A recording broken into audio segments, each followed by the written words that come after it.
সারা রাজ্যের পাশাপাশি কোচবিহার জেলাতেও জাতীয় শিক্ষানীতির প্রতিবাদে রাস্তায় নেমে আন্দোলনে সামিল হলো কোচবিহার অল ইন্ডিয়া ডিএসও এর কোচবিহার জেলার সদস্যরা।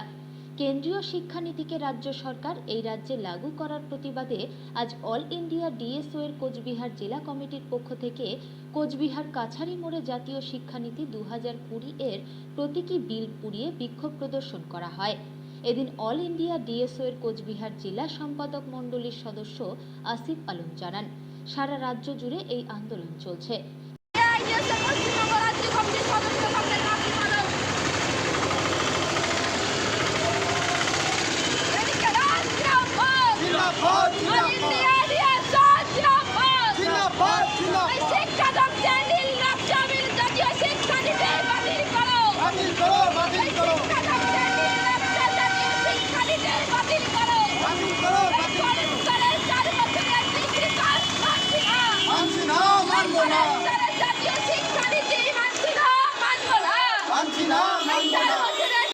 আপনারা প্রত্যেকেই দেখেছেন যে রাজ্য সরকার কেন্দ্রীয় যে জাতীয় শিক্ষানীতি 2020 যার প্রতিবাদে সারা রাজ্য জুড়ে সারা দেশ জুড়ে আন্দোলন চলছে।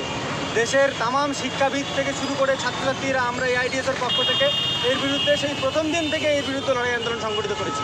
এই রাজ্যেও রাজ্য সরকার কিছুদিন আগে বলেছিল যে তারা কেন্দ্রের শিক্ষানীতি মানে না, কেন্দ্রের শিক্ষানীতির বিরোধিতা করেছিল।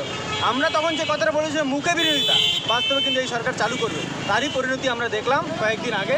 এই সরকার যে উচ্চশিক্ষায় জাতীয় শিক্ষানীতি চালু করার জন্য সেই কারিকুলাম তারা কিন্তু সেই সমস্ত রেজিস্ট্রারকে দিয়েছে।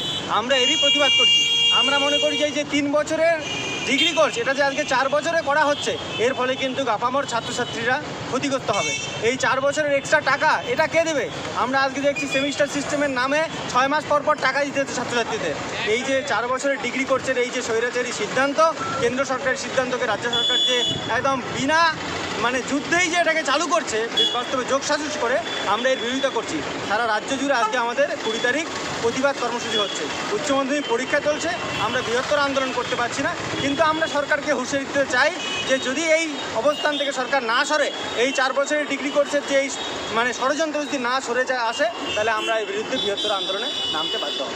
আগামীতে কীরকম আন্দোলন করবেন? আগামীতে আমরা এই যে ছাত্রছাত্রীদের স্বার্থে এই যে 3 বছরের ডিগ্রি কোর্স চালুর দাবিতে এবং শিক্ষায় যে এই সর্বনাশা জাতীয় শিক্ষানীতি কেন্দ্র সরকার আনছে, একে প্রতিরোধের ডাক দিয়েছি আমরা। এর বিরুদ্ধে আমরা শক্তিশালী আন্দোলন করে দেব। আপনার নাম কি দায়িত্বে আছেন? এআইডিএসও কোচবিহার জেলা সম্পাদক মণ্ডলীর সদস্য আসিফ আলম।